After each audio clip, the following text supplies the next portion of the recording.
अब आ जाते हैं मेजर ऑफ डिस्पर्जन में। अच्छा, डिस्पर्जन में के मेजर में हम ये चेक कर रहे होते हैं कि क्या चीज़ ये वैल्यूज़ इतनी ज़्यादा डिस्पर्स जो हुई है उन वैल्यूज़ को हम काउंट कर रहे होते हैं। फॉर एग्जांपल, अगर एक बंदा जो है, यहाँ पे एग्जांपल दी हुई है कि एक इंडिविजुअल है, उसकी कैलोरी रिक्वायरमेंट 2000 किलो कैलोरी है, पर ज़रूरी तो नहीं है ना, हर बंदे की रिक्वायरमेंट अलग अलग होती है। तो मेजर और डिस्पर्जन जो हम चेक कर रहे होते हैं वो हम 3 मेथड से चेक कर रहे होते हैं। एक रेंज से चेक कर रहे होते हैं, और एक हमारे पास स्टैंडर्ड डिविएशन, मीन डिविएशन और तीसरी स्टैंडर्ड डिविएशन। ठीक है, तो सबसे पहले तो उन चीज़ों को समझ लें जिन वैल्यूज़ को हम इसमें डिस्कस करेंगे। डिस्पर्जन में रेंज का सिंपल है कि मैक्सिमम वैल्यू में से हमने मिनिमम वैल्यू निकाली। लाइक 15 में से अगर हमारे पास मैक्सिमम 15 था, -2 किया तो रेंज आ गई। लेकिन रेंज होती है वो हमें कोई एग्जैक्ट वैल्यूज़ नहीं दे रही होती है, and it's not too much useful. उसके बाद आता है मीडियन डिविएशन पे। ठीक है, मीडियन डिविएशन को हम लोग यूज़ कर रहे होते हैं। तो मीडियन डिविएशन का सबसे पहले फॉर्मूला है submission x minus x bar divided by n। ठीक, अब इसके अंदर एक एक चीज़ क्या है, ये अगर चीज़ें समझ आए तो ईजी हो जाएगा। सबसे पहले आ जाता है ये वाला x। ठीक, ये वाला, दिस वन, ये क्या है, ऑब्जर्वेशंस हैं।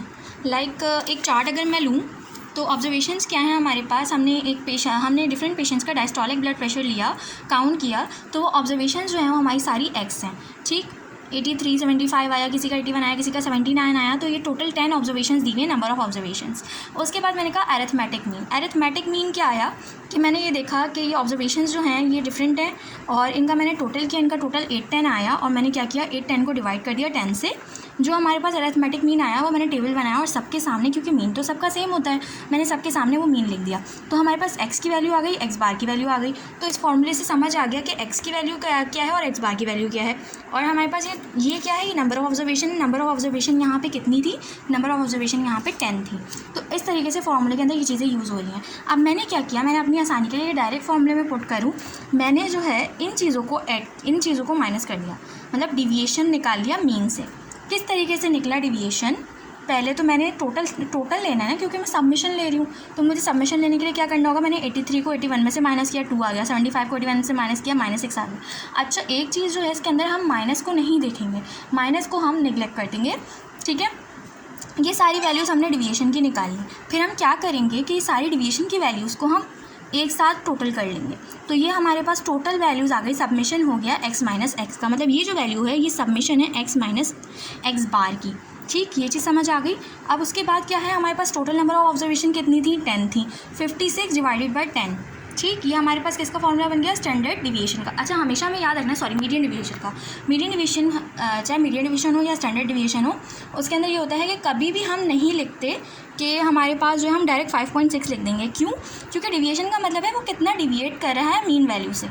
ठीक, तो हमारे पास मीन वैल्यू क्या था, अरिथमेटिक मीन आया था 81, तो हम किस तरीके से लिखेंगे, 81 प्लस -56, मतलब या तो पॉजिटिव साइड पे भी जा सकता है वो, नेगेटिव साइड पे भी जा सकता है।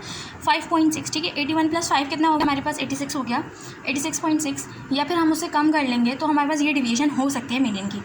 अब हम आ जाते हैं स्टैंडर्ड डिवीएशन पे। स्टैंडर्ड डिवीएशन सिंपल है, हम इसके अंदर एक चार्ट और बढ़ा देंगे, बाकी सारी वैल्यूज़ देखो ऐसे ही हैं, उसके अंदर हम क्या कर रहे हैं, x माइनस एक्स बार की वैल्यू को बढ़ा देंगे। मतलब ये वाली जो चीज़ है हम इसको क्या करेंगे, इसका स्क्वायर ले लेंगे, 2 का स्क्वायर हो गया 4, 6 1 36, 0 का 0, 2 2 4, 10 10 100 और सो ऑन। ठीक है, हम इस तरीके से कर देंगे। आगे शायद कोई एग्जाम्पल दी हुई होगी, हाँ ये दी हुई, ये एग्जाम्पल अगर एक दी हुई है तो इसके अंदर ऐसे हुआ है कि हमने क्या किया, ये वही वाली वैल्यूज़ हैं, हमने इस तरीके से स्टैंडर्ड डिविएशन के लिए इसके अंडर रूट ले लिया। ठीक, अब इसी तरह क्या हुआ कि हमारे पास इसकी सबमिशन आ गई, अब हमने उस सबमिशन को रखा अंडर रूट के अंदर और हमने डिवाइड कर दिया। अच्छा, एक चीज़ जो मैं बताना भूल गई वो ये है कि अगर हमारे sample size like number of observation जो हैं वो 30 से ज़्यादा हैं तो हम वहाँ पे n लगाएंगे, जो हमारा फॉर्मूला है ना x minus x bar divided by n। ठीक है, लेकिन अगर हमारे पास 30 से कम ऑब्जर्वेशन है उसके लिए हम फॉर्मूला यूज़ करते हैं n माइनस 1, मतलब अगर हमारे पास 10 ऑब्जर्वेशन थी तो वो 9 हो जाएंगी। ठीक है, ये चीज़ होती है अगर 30 से कम ऑब्जर्वेशन हो तो। ये हमारे पास आ गया स्टैंडर्ड डिवीएशन का, मीडियन डिवीएशन का, और मीडियन डिवीएशन को आप अंडर रूट कर दो तो वो स्टैंडर्ड डिवीएशन बन जाता है। ठीक, और उसको हम रूट मीन स्क्वायर डिवीएशन भी कहते हैं। बाकी ये सारी चीज़ें जो लिखी हुई हैं सब मैंने समझा दी हैं। अब आ जाते हैं हम ची स्क्वायर टेस्ट पे। ठीक है, ची स्क्वायर टेस्ट को समझना थोड़ा सा डिफिकल्ट है पर ये इतना ज़्यादा यूज़ नहीं होता, जो मोस्ट इंपॉर्टेंट चीज़ है वो दोनों ही हैं।